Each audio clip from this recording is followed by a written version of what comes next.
Hello and welcome everybody to this class. তো অনেকদিন পর আজকে আবার আমরা নিয়ে চলে এসেছি একটি গুরুত্বপূর্ণ প্র্যাকটিস সেট বা অনুশীলন সেট। সেখানে আমরা দেখব ইন্টারভিউ আপনারা কিভাবে নিজে কোশ্চেন আনসার করবেন এবং কি কি কোশ্চেন আপনাকে জিজ্ঞাসা করা হতে পারে। সো এটা অনেক দিনের পর আসছে ভিডিও, যেহেতু due to busy schedule video বানাতে পারছি না, বাট আই হোপ আমি ধীরে ধীরে সব কভার করে দেবো ইন্টারভিউ আগে আগে। তো আপনারা ভিডিওকে দেখুন লাস্ট পর্যন্ত এবং এনজয় ইট এবং নিজেকে সেই অনুযায়ী প্রিপেয়ার করে রাখুন, যাতে পরীক্ষা বা ইন্টারভিউ যখনই হোক না কেন আপনারা নিজেকে সেইভাবে রেডি রেখে সেই ইন্টারভিউ ক্র্যাক করতে পারেন। সো আজকে আমরা এই সিরিজের আবার অনুশীলন সেট নাম্বার 1 এরকম আমরা 10-12টার মতো সলভ করব। এখানে আমাদের পুরো কোয়েশ্চেন যতগুলো হতে পারে সবগুলো কিন্তু কভার হয়ে যাবে। সো শুরু করি আজকের এই video. So first of all যেটা আমি দেখিয়েছিলাম যে how to entry in the interview room. তো ফার্স্ট অফ অল যে ডোর রয়েছে, দরজা রয়েছে, দরজায় আপনারা নক করবেন 3 বার। যেমন এখানে দেখতে পাচ্ছেন হাতের সাইনটা। তো এখানে আপনারা 1 2 3 নক করার পর এখানে আপনি দরজাটা আলতো হাতে খুলে বলবেন may I come in sir. তো ওনারা অবশ্যই বলবে ইয়েস কাম ইন, বা আমি কি আসতে পারি স্যার বাংলায় বলতে গেলে। তো ওনারা বলবে হ্যাঁ আসুন। এবার আপনি এখানে গেলেন, এখানে যাওয়ার পর আপনি আপনার যে হাতে ফাইল রয়েছে সেই ফাইলটা আপনারা হ্যান্ড ওভার করাবেন এনাদেরকে। এনাদের করার পর ওনারা যদি আপনাকে বসতে না বলে তৎক্ষণাৎ আপনারা বসবেন না, দাঁড়িয়ে থাকবেন। এমনটা হতে পারে যে আপনাকে দাঁড়িয়ে পুরো ইন্টারভিউ শেষ করে দিল। তো আপনার পুরো আপনার যে প্যাশন্স রয়েছে, আপনার যে ধৈর্য ক্ষমতা রয়েছে, আপনার যে ডিসিপ্লিন রয়েছে, ম্যানার রয়েছে, সবকিছু কিন্তু ওনারা জাজ করবে ওখানের মাধ্যমে। সো ফার্স্ট অফ অল দিলেন, হ্যান্ড ওভার করে দেওয়ার পর আপনি এখানে দাঁড়িয়ে আসেন। তো এবার বললেন হ্যাঁ বসে পড়ুন এবার।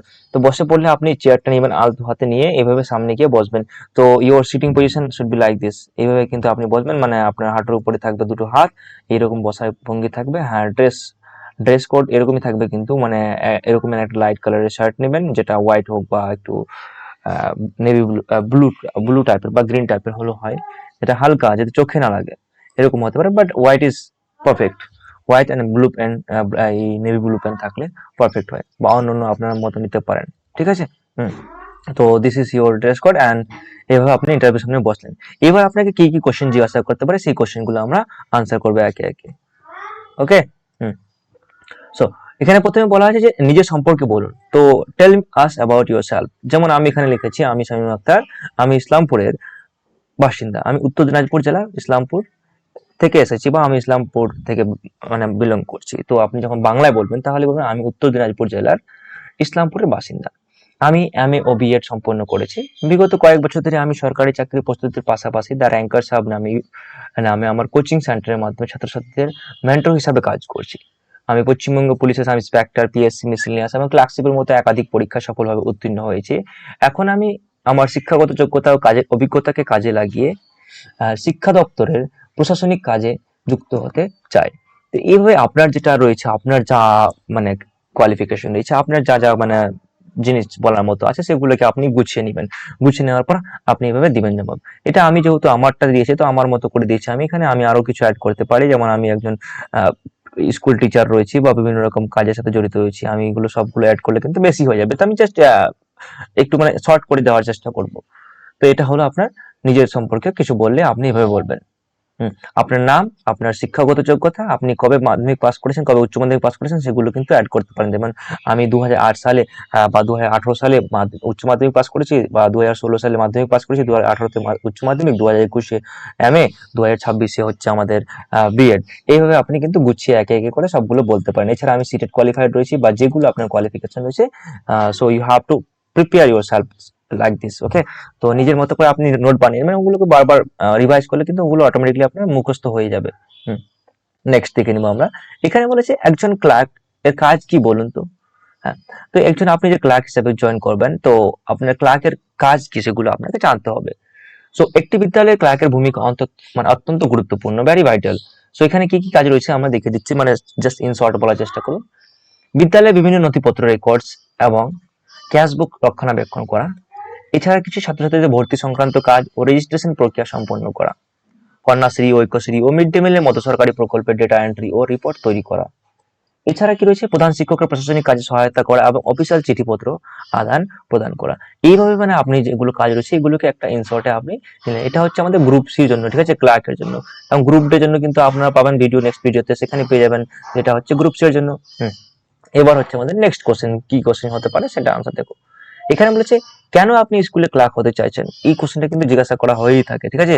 So it is very frequent question, it is very often asked all the interviewers.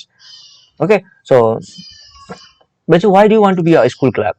দেখো, আমি প্রথম থেকেই শিক্ষা ব্যবস্থার সাথে যুক্ত থাকতে ভালোবাসি। একজন ক্লার্ক হিসেবে আমি বিদ্যালয়ের প্রশাসনিক কাঠামোটি সচল রাখতে এবং ছাত্রছাত্রীদের সরকারি সুযোগ ও সুবিধাগুলি সঠিক সময়ে পৌঁছে দিতে সক্রিয় ভূমিকা পালন করতে পারব। এটি একটি সম্মানজনক এবং দায়িত্বশীল পেশা, যেখানে আমি আমার অর্জিত দক্ষতাগুলো সদ্ব্যবহার করতে পারবো। তো এইভাবে কিন্তু আপনি একটা বলতে পারেন যে আমার কিন্তু মানে দেখো, ইংলিশে একটা কথা আছে, fake it until you make it, fake it until you make it, মানে যতক্ষণ না হচ্ছে তুমি তখন মানে জাস্ট ফেকে দাও, ঠিক আছে। ফেকে দাও মানে কি, মিথ্যা বলে দাও সবকিছু, বলে আমার বাল্যকালের স্বপ্ন এটা, আমি যতক্ষণ থেকে না ইয়ে করছি না ও করছি বা এই পেশার সঙ্গে আসা আমার বাল্যকালের স্বপ্ন, স্কুলের সাথে জড়িত হওয়ার স্বপ্ন, সেটা আপনি গুছিয়ে বলে তুমি এভাবে, ঠিক আছে। সো এবার ফোর্থ কোয়েশ্চেন যেটা হতে পারে সেটা হচ্ছে, দেখুন, আপনি গ্রাজুয়েশন পাস করে বা এমএ পাস করে, যেটা আপনার কোয়ালিফিকেশন বলেছেন হাই কোয়ালিফিকেশন, সেটা বলবে। তো পাস করে ক্লার্ক হতে চাইছেন, বেটার চান্স হলে তো চলে যাবেন, এরকম কোশ্চেন কিন্তু জিজ্ঞাসা করবে আপনি, তাহলে কিভাবে আপনি জবাব দেবেন এটা দেখুন। একজন স্নাতক হিসাবে আমার কাছে এই কাজটি একটি গুরুত্বপূর্ণ দায়িত্ব। শিক্ষা প্রতিষ্ঠানে কাজ করা আমার কাছে শুধুমাত্র একটি চাকরি নয়, বরং সমাজের সেবার একটি মাধ্যম, ঠিক আছে। আর পদোন্নতির সুযোগ প্রতিটি পেশাতেই থাকে। আমি যদি ভবিষ্যতে উচ্চতর কোনো পদে যাওয়ার সুযোগ পাই, তবে তা বর্তমান অভিজ্ঞতার উপর ভিত্তি করে হবে। তবে বর্তমানে আমার প্রধান লক্ষ্য এই পদের দায়িত্বগুলি নিষ্ঠার সাথে পালন করা। তো দেখো, জীবনে কিন্তু পদোন্নতি সবাই চায়, কেউ না যে ইনি আইএস হয়ে আছেন উনিও কিন্তু চায় যে আমি পরবর্তী পদে যাব, আমি একটা মানে সেক্রেটারি পদে যাব, সেক্রেটারি তাহলে ও বলছে আমি প্রাইম মিনিস্টার হব, প্রাইম মিনিস্টার হয়ে গেলে আর কিছু নেই, ও অন্য কিছু হতে চাইবে আমার জীবনে, ঠিক আছে। তো সবার জীবনে কিন্তু একটা পদোন্নতি চাই, তো আপনিও কিন্তু সেটা বলবেন যে পজিটিভ ওয়েতে, না পদোন্নতি সবার জীবনেই একটাই। তো আমি যদি একটা ভালো একটা পোস্টে চাই, তো আমি অবশ্যই সেই সামঞ্জস্য রেখে আমি অবশ্যই সেই পদের জন্য করব, নিজেকে মানে প্রিপেয়ার করবো, নিজে ওই পদে যাওয়ার চেষ্টা করব। মানে যদি কোনো রকম আপত্তি না থাকে আমার এই ডিপার্টমেন্টের সঙ্গে, ডিপার্টমেন্টে আমি এনওসি নিয়ে যাব অবশ্যই, কিন্তু নো অবজেকশন সার্টিফিকেট। তো নেক্সট কোশ্চেন যেটা হবে এখানে আমাদের, সেটা হচ্ছে বিদ্যালয়ের গার্জেনেরা আপনাকে তাদের ব্যক্তিগত কাজ করতে অনুরোধ করলে কি করবেন। বিদ্যালয়ের গার্জেন বলতে আমাদের যে এখানে টিচার রয়েছে, মানে হেডমাস্টার রয়েছে, হেড টিচার, হেডমিস্ট্রেস, এগুলোকে বলা হয় গার্জেন অফ দা স্কুল, ঠিক আছে। তো ইনারা যদি আপনাকে কোনো ব্যক্তিগত কাজ করে, পার্সোনাল কাজ করলে, বাবু শামীম বাবু যাও তো আমার বাড়িতে, আমার মেয়ে অসুস্থ আছে, ওকে ডাক্তারের বাড়ি নিয়ে যাও, আমার বাড়িতে সবজি নেই, সবজিটা দিয়ে আসো, ও নেই ওটা দিয়ে আসো। তো এগুলো হচ্ছে ব্যক্তিগত কাজ, যেগুলো আপনার মানে ডিউটির মানে বহির্গত, ঠিক আছে, বা ডিউটির বাইরে। তো সেগুলো করতে বললে আপনি কিভাবে আনসার দিবেন বা আপনি কিভাবে সেটা করবেন। দেখুন, আমি অত্যন্ত বিনয়ের সাথে তাদের বুঝিয়ে বলবো যে বিদ্যালয়ে আমি নির্দিষ্ট সরকারি ও প্রশাসনিক দায়িত্ব পালনের জন্য নিযুক্ত। বিদ্যালয়ে কাজের সময় ব্যক্তিগত কাজ করা নিয়মের পরিপন্থী, ঠিক আছে। তবে তাদের যদি বিদ্যালয় সংক্রান্ত কোনো নথিপত্র কাজে অসুবিধা হয়, তবে আমি অবশ্যই তাদের সাহায্য করব। এছাড়া আপনি বলতে পারেন, যদি এক আধবার হয় সেটা আমি মানে কি খাতিরের তাগিদে বা একটা মানবিকতার তাগিদে আমি করে দিতে পারি, বাট সেটা যদি বারংবার হয় সেটা যেন আমি রুখে দাঁড়াবো এবং সেটা যেন আমি অবজেকশন করব, সেটা আমি উচ্চতর মানে যে ইয়ে রয়েছে আমাদের মানে উচ্চ পদস্থ যে মানে কর্মী রয়েছে ওনার সাথে আমি অবজেকশন করবো বা কমপ্লেন জানাবো, ঠিক আছে। তো এগুলো হলো আপনার 5 নম্বর কোশ্চেনের আনসার, এইভাবে করবেন। এবার হচ্ছে আমাদের 6 নম্বর কোশ্চেন, সেটা দেখবো আমরা। আপনি কেন মনে করেন যে আপনি এই কাজের যোগ্য? তো why do you think you are fit for this job? এটাও কিন্তু আপনাকে একটা ট্রিকি কোশ্চেন, এটা কিন্তু আপনি আনসার কিভাবে করবেন দেখুন। আমার উচ্চতর শিক্ষাগত যোগ্যতা এমএ বিএড এবং একাধিক সরকারি পরীক্ষা সফল হওয়ার অভিজ্ঞতা প্রমাণ করে যে আমি পরিশ্রমী এবং কাজের প্রতি মনোযোগী। এই যে আমি বললাম আমার এতগুলো পরীক্ষা পাস করে রেখেছি আমি, এবং বিএড করেছি, একাধিক চাকরি পাস করেছি, তো এইগুলো যে আমাদের মানে আমার যে অভিজ্ঞতা রয়েছে এবং আমার যে মানে একটা কাজ করার একটা রয়েছে, মানে ক্ষমতা রয়েছে, আমি যে একটা হার্ড ওয়ার্কিং এবং আমার যে মানে কাজের প্রতি একটা মানে মনোযোগ রয়েছে, আমার যে একটা প্যাশন রয়েছে, সবগুলো কিন্তু এখানে একটা খুবই। এছাড়া আমার কম্পিউটার জ্ঞান এবং প্রশাসনিক কাজের ধরন সম্পর্কে ধারণা থাকায় আমি বিদ্যালয় ক্লার্কের দায়িত্বগুলো নিখুঁতভাবে পালন করতে পারবো। একজন বিদ্যালয় ক্লার্ক হিসেবে যতগুলো যোগ্যতা থাকা উচিত তার বহিরাগত কিন্তু আমার কাছে অনেক মানে যোগ্যতা রয়েছে, তাই আমি মনে করি আমি এই পদের জন্য যোগ্য, যা বাকিদের থেকে আমাকে আলাদা করে। আমার যেমন ইউটিউব সম্পর্কে বিভিন্ন রকম ধারণা রয়েছে, আমি ডিজিটাল ওয়ার্কিং অনেক করি, আমি কম্পিউটারে সময় পেলে বিভিন্ন রকম মানে ডিজিটাল থিংস গুলোকে লার্ন করার চেষ্টা করি। তো এইভাবে কিন্তু আমি আমার হিসাবে বলতে পারি, তো আপনারা কিন্তু নিজের মতো করে বলবেন। Next question. হ্যাঁ, এবার আপনাকে একটা বললো যে হ্যাঁ মানে ডেটা ভিত্তিক কোশ্চেন, বলো বিএসপির পুরো কথাই বলো তো কি, ফুল ফর্ম অফ বিএসপি। শিক্ষা দপ্তরের সঙ্গে প্রসঙ্গে বিএসপির অর্থ হলো বেসিক স্যালারি পে। তবে প্রেক্ষিত অনুযায়ী এর অর্থ ভিন্ন হতে পারে, যেমন বহুজন সমাজ পার্টি, এটা হচ্ছে আমাদের বিএসপি মানে একটা পার্টির নাম।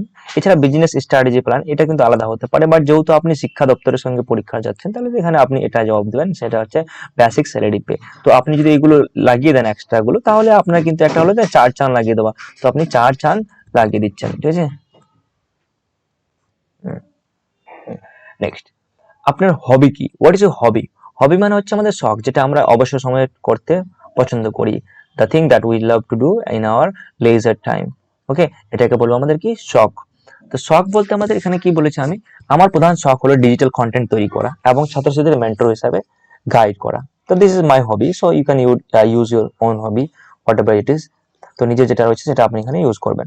এছাড়া কি বলেছে, অবসরে আমি আমার ইউটিউব চ্যানেল দ্য র্যাঙ্কার্স হাবের জন্য শিক্ষামূলক ভিডিও তৈরি করি এবং বর্তমান ঘটনা প্রবাহ নিয়ে পড়াশোনা করে থাকি। তো এটা হচ্ছে আমার যেটা পার্সোনাল, আমি যেটা এখানে অ্যাড করেছি, তো সেটা আপনার মতো করে আপনি করবেন। কেউ পছন্দ করে কুকিং করতে, কেউ করে আবার মিউজিক শুনতে, কেউ করে আবার অন্য কিছু করতে, কেউ প্লান্টেশন করতে, কিছু অন্য কিছু করতে। আপনি যেই পেশাটাই করতে চাচ্ছেন বা যেই মানে একটা হবি করছেন, সেটা সম্পর্কে কিন্তু আপনাকে 110%, 100% তো থাকবে, প্লাস 10% এক্সট্রা নলেজ রাখবেন, তবেই কিন্তু আপনি সেখানে পারফেক্টলি মানে একটা দিতে পারবেন। কিন্তু এই যে আপনি হবি বললেন মানে আমার কুকিং হলো, আচ্ছা বলুন তো এই এই এই একটা কি বলছে রান্না কিভাবে তৈরি করব, এই কোশ্চেন গুলো আনসার আপনাকে কিন্তু জানতে হবে। কি এই যে একটা রেসিপি রয়েছে, রেসিপিটা বলুন। তো বিভিন্ন রকম তথ্য কিন্তু আপনাকে জানতে হবে, ঠিক আছে। মিউজিক শুনলে আপনি কোন মিউজিক শুনেন, গজল, হিন্দুস্তানি, কর্ণাটিক, বিভিন্ন রকম মিউজিক রয়েছে, মিউজিকের মধ্যে বিভিন্ন রকম টাইপ রয়েছে, আবার কোন রিসেন্টলি কোন গানটা শুনেছেন, সেই গানটা লিরিসিস্ট কে, গানটার সিঙ্গার কে, গানটা মানে কোন মুভিতে ইউজ করা হয়েছে, ইত্যাদি ইত্যাদি সব কিন্তু আপনাকে আলোচনার সাথে মানে লার্ন করে রাখতে হবে। ওকে, নেক্সট যেটা কোশ্চেন হচ্ছে আমাদের এখানে, সেটা হচ্ছে ক্লার্কের যে স্যালারি, তাতে আপনি খুশি হবেন?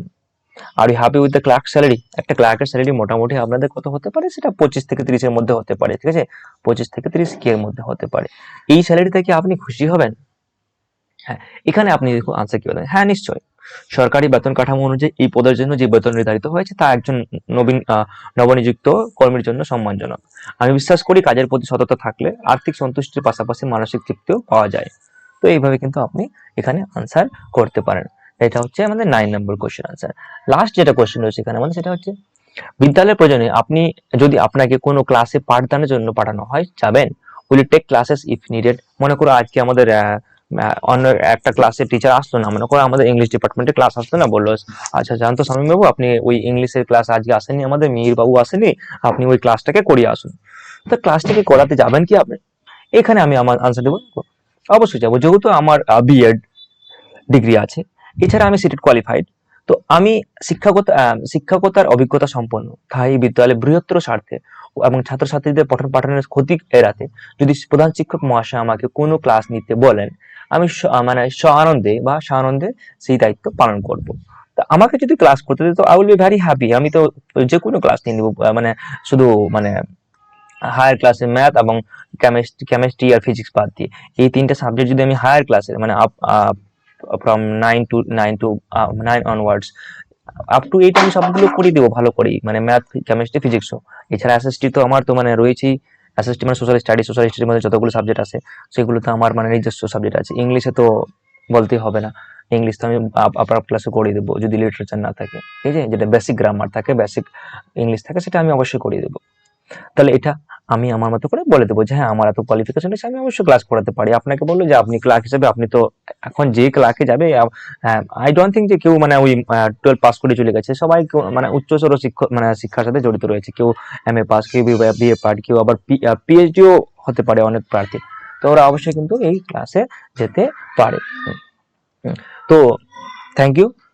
লাস্ট এটা স্লাইড ছিল আমাদের, তো এই ছিল আমাদের আজকের এই ইন্টারভিউ ফার্স্ট সেশন। এবার আমরা পরে আবার সেট 2 তে আলোচনা করব যে কি হতে পারে। তো আই হোপ ভিডিওটা ভালো লেগেছে, এবং এর পিডিএফ পেতে গেলে আপনারা আমাদের টেলিগ্রাম চ্যানেলে জয়েন করবেন, সেখানে আপনারা পেয়ে যাবেন। টেলিগ্রাম চ্যানেলের নাম হচ্ছে আমাদের, যা ইউটিউবের চ্যানেলের নাম হচ্ছে সেটাই, দা র্যাঙ্কার্স হাব। Rankers hub. আমাদের ইউটিউব চ্যানেলে ওখানে লিঙ্ক দেওয়া রয়েছে, বা আমাদের ডেসক্রিপশন বক্সে আমাদের লিঙ্ক পেয়ে যাবেন, সেখান থেকে টেলিগ্রাম চ্যানেল জয়েন করলে ওখানে আমাদের এই যাবতীয় পিডিএফ পেয়ে যাবেন কিন্তু, ঠিক আছে। সো আসি আবার নতুন ভিডিও, ততক্ষণের জন্য কিপ লার্নিং, কিপ ইমপ্রুভিং।